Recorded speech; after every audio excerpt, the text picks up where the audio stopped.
መጨነቅህን ስታቆም ለምን መናፈቅ ጀምራለች? ይህንን እንግዳ ሁኔታ አስተውለተው ካለ መጨነቅህን ስታቆም ማባረርህን ስትተው በመጨረሻም ራስህን ስታግል ልክ በዚያ ቅጽበት መናፈቅ ጀምራለች። ፕሮፋይልህን ታያለች። ማታ ማታ ስላንተ ታስባለች። ድንገት ያንተ ዋጋ ይታወሳታል። ለምን እንዲህ ይሆናል?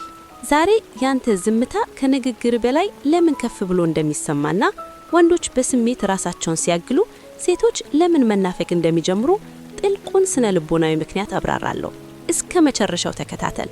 ምክንያቱ የመጨረሻው ትምህርት ለግንኙነት ያለህን አመለካከት ለዘላለም ይቀይረዋል። ይህ ስለማታደል አይደለም፣ ጨዋታ ስለመጫወት አይደለም፣ ማንንም ስለመጉዳትም አይደለም። ይህ ስለ ሰው ልጅ ስነ ልቦና፣ ስለ ስሜታዊ ትስስርና ስለ ዋጋ ቫልዩ አሰራር መረዳት ነው። 1. አብዝቶ መጨነቅ ምስጢራዊነትን ይገድላል። አብዝተ ስትጨነቅ በቀላሉ የምትገመት ፕሬዲክተብል ትሆናለህ። ቶሎ ትመልሳለህ፣ ሁሉንም ታስረዳለህ፣ አብዝተ ትሰጣለህ፣ አብዝተ ትጥራለህ። መጀመሪያ ላይ ይህ ለሷ ደስ ይላታል። ትኩረት ማግኘት ዋጋ እንዳላት እንዲሰማት ያደርጋታል። ነገር ግን ከጊዜ በኋላ ምስጢራዊነት ይጠፋል። ምስጢራዊነት ሲጠፋ ደግሞ ጉጉት ይሞታል። የሰው ልጅ አእምሮ ሙሉ በሙሉ ሊቆጣጠረው ወይም ሊገምተው የማይችለውን ነገር ዋጋ እንዲሰጥ ሆኖ የተፈጠረ ነው። አንተ መጨነቅን ስትቀንስ እርግጠኛ አለመሆንን አንሰርቲኒቲ ትመልሳለህ። ያ ደግሞ ፍላጎትን እንደገና ይከሰክሳል። 2. የሚሰማት ያንተ መጥፋት እንጂ ክርክሮ አይደለም። አንድ ትልቅ እውነት አለ። ሰዎች ማብራሪያህን አይናፍቁም፣ መገኘትህን እንጂ። መጨነቅን ስታቆም ደህንነቷን መጠየቅ፣ ግልጽነት መፈለግ፣ ማረጋገጫ መለመን እና ስሜታዊ ችግሮችን መፍታት ታቆማለህ። ያኔ ያንተ አለመኖር በጉልህ ይታወቃል። ዝምታ ልዩነትን ይፈጥራል። ያንተ ጉልበት ቦታውን ይሞላው ነበር፣ አሁን ግን የለም። አእምሮም ለምን አሁን ግድ የለውም ብሎ መጠየቅ ይጀምራል። ያ ጥያቄ ብቻውን ስሜታዊ ትስስሩን እንደገና ሊቀሰቅስ ይችላል። 3. አእምሮ በቀላሉ የማይገኘውን ነገር ይፈልጋል። ይህ ንጹህ ስነ ልቦና ነው። አንድ ነገር ሁል ጊዜ የሚገኝ ከሆነ አእምሮ ዝቅተኛ ዋጋ እንዳለው አድርጎ ይመዘግበዋል። ነገር ግን ሲጣጣ ዋጋው ይጨምራል። አንተ መጨነቅን ስትቀንስ ምላሽ መስጠት፣ ማባረርና ራስን ማረጋገጥ ታቆማለህ። ሳታውቀው ህይወቴ በዚህ ዙሪያ አይሸከረከርም የሚል ምልክት ትሰጣለህ። ያ ምልክት ለሷ ያለህን ግምት ይለውጠዋል። አጣውት እንዴ? ረሳኝ እንዴ?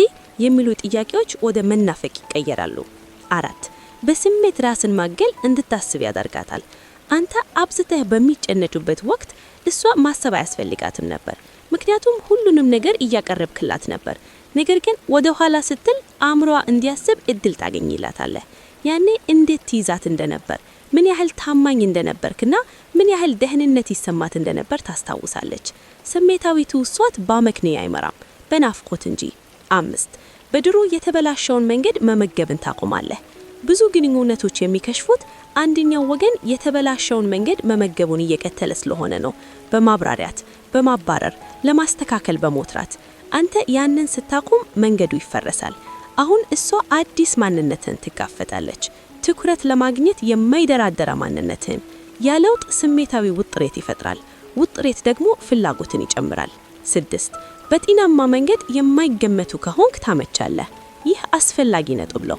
ጨካኝ ወይም ባልጋ የሆንክ አይደለም፣ ጨዋታ እየተጫወትክ አይደለም።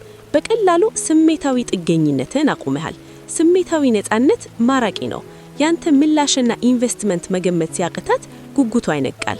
አእምሮ ያልተጨረሱ ስሜታዊ ታሪኮችን ይጠላል። 7. መጠበቅን ከተውክ መኖር ትጀምራለህ። መናፈቅ የምትጀምርበት ትልቁ ምክንያት አንተ መጠበቅን ስታቆም ነው። በግብህም በእድገትህምና በሰላምህ ላይ ስታተኩር ጉልበት ይቀየራል። ረጋ ያለና በራሱ የሚተማመን ሰው ትሆናለህ። በሚገርመው ነገር ለመመረጥ ትራቸውን ስታቆም የበለጠ ትታያለህ። 8. መናፈቅ ማለት ስሜታዊ ቅርቤታን ማጣት ማለት ነው። እሷ የምትናፍቅህን አንተን ብቻ አይደለም፣ ያንተን ትኩረት፣ ስሜታዊ ዝግጁነት እና እንድትረዳት ማድረግህን ጭምር ነው። ያ ቅርቤታ ሲጠፋ ስሜታዊ ረሃብ ይጀምራል። በጣም ያስብልኝ ነበር የሚሉ ሐሳቦች መምጣታቸውና መናፈቋ ይማቀረው። 9. ይህንን የሚሰራው እውነተኛ ከሆንክ ብቻ ነው። አንድ ትልቅ እውነት አለ። ይህንን የሚሰራው በእውነት ስሜትህን ስታረቅ እንጂ ስትመስል አይደለም። ማስመሰል ማታደል ሲሆን እውነተኛ መራቅ ደግሞ ሰላም አለው። በጤናማ መንገድ መጨነቅን ስትቀንስ ውጤቱን ለማስገደድ አትሞክርም። ክብርህንና ሚዛንህን ትመልሳለህ። ያ የጉልበት ለውጥ ነው ሰዎችን የሚስበው። የመጨረሻ መልእክት፣ በንዴት መጨነቅን አታቁም። ለራስህ ባለህ ክብር እንጂ ፍቅርን እየከለከልክ አይደለም፣ ጉልበትህን እያስመለስክ ነው እንጂ። ያንን ስታደርግ ሰዎች ለውጡን ይሰሙታል። ይህንን መልእክት ልብህን ከነካህ ላይክ አድርገው። አንተን ቃጣች በኋላ ለተመለሰች ሴት አንድ ወንድ ሊሰጠው የሚገባው ምላሽ። ለምን ተመልሳ እንደመጣች አሁን ተረዳሃል። አሁን የሚከተለው ትልቁ ጥያቄ ሲመለሱ አንድ ወንድ ምን ማድረግ አለበት የሚለው ነው። ምክንያቱም ይህ ቅጥበት በጣም አደገኛ ነው። በተሳሳተ መንገድ ከተያዘ የለፋህበትን እድገት ሁሉ ታጣለህ። በትክክለኛው መንገድ ከተያዘ ግን ግልጽነትን፣ ጥንካሬንና ራስን ማክበርን ታጠርፋለህ። ጥንካሬና ስሜታዊ ብልህነት ኢሞሽናል ኢንተለጀንስ ያለው ወንድ ይህንን ሁኔታ እንዴት እንደሚይዘው እንነጋገር። 1. በስሜት አትገፋፋ፣ በእርጋታ ተቀበለው። ስትመልስ የመጀመሪያ ስሜትር ደስታ ሊሆን ይችላል። ፈጥኖ መመለስ፣ አብዝቶ ማስረዳት፣ የቆየ ቁስልን መክሰት ወይም ማረጋገጫ መፈለግ። ቆም በል። ትልቁና ጠንካራው እርምጃ ገለልተኛ እርጋታ ካልም ኒውትራሊቲ ማሳየት ነው። አትጫክንባት፣ አትቆጣት፣ ነገር ግን ረጋ በል። ቀለል ያለና ዝና ያለ ምላሽ ጥንካሬህን ያሳያል። ደህና እንደሆንሽ ተስፋ አደርጋለሁ የሚል አጭር ምላሽ ይበቃል። ይህ ለምን ይረዳል? ተስፋ እንዳልቆረጥክ፣ ቂም እንዳልያዝክ እና በስሜት እንደማትወዛወዝ ያሳያል። ስሜትን መቆጣጠር ብስለትን ስለሚያሳይ ይሰባል። 2. መጀመሪያ ፍላጎቷን እንድትገልጽ እድል ስጣት። ብዙ ወንዶች የሚሳሳቱት ወዲያውኑ ለምን ተመለስሽ ብለው በመጠየቅ ነው። ይህ አንተን የመከላከያ መስመር ላይ ያደርግሃል።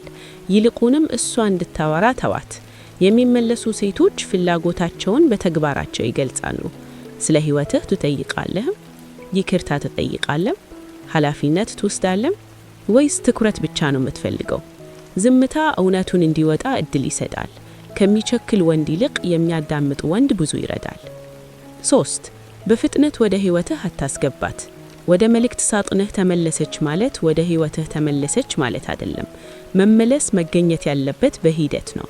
ጤናማ ወሰን ማለት ወዲያውኑ ወደ የየቀኑ የጽሑፍ መልእክት አለመመለስ፣ ቶሎ ወደ ስሜታዊ ቅርርብ አለመግባት፣ የድሮ ልምዶችን ወዲያውኑ አለመጀመር።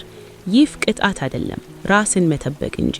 አንተ እየፈተሽክ ያለኸው ዓላማችሁ መገጣጠሙን እንጂ የእሷን አድማቆት አይደለም።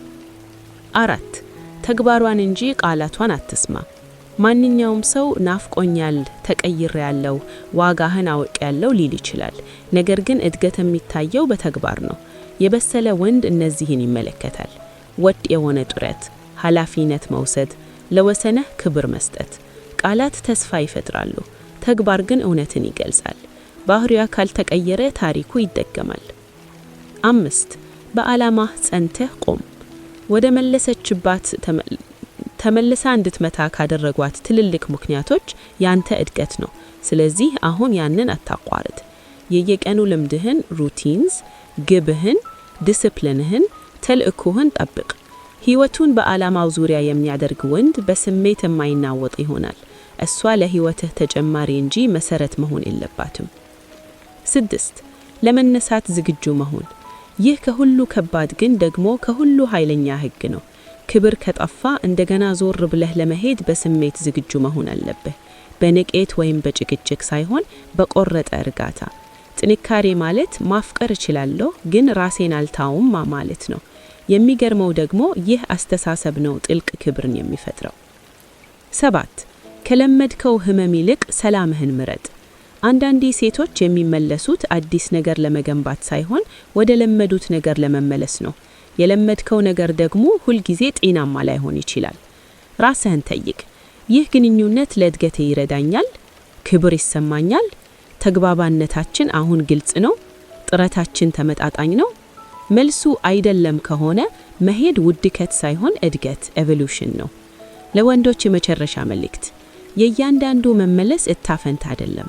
የእያንዳንዱ ይቅርታ በለውጥ አይደለም። የእያንዳንዱ መገናኘት እንዲቀጥል የታሰበ አይደለም።